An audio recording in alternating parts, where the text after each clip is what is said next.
Элгэн дээр 2 гэсэг газар хавдар гарч ирсэн.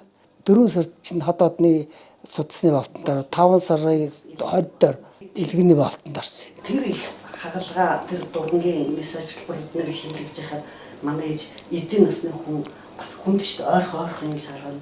Тэр одоо энэ амин дэм энэ амин чанарын бас юу нөлөө нөлөөлсөн болов уу гэж боддоо шүү дээ. Байнга ирдэг сайхан идэгсэн. юу яаж бодож шээ. Их шүтэж өглөөрөө дот. Ингээгөө тайлбарлал одоо тэр сүүний уургийг пептид амин хүчил болгож задалдаг.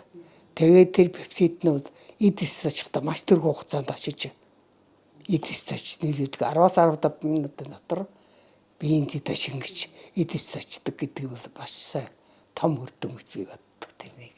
Захлаа сайн дэмждэг.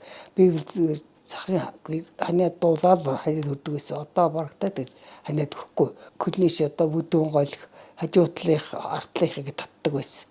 Тэгэд энэний усаас хойш тэр татах бол ерөөсөө багц. Ер нь татгаа байсан. Асар хүний одоо оюун ухааны сайхан бүтээд энэ бол. Энэ бидний одоо залуу үед гарсан болвол их сайхад байсан байлээ. Хожуу мэдэрсэн. Шинж тухайн мэн тэгж хожуу хөгждөдөө зүгээр. Гэхдээ энэ үр шимийг хаасан амсаж байгаа бас баяртай байдаг шүү.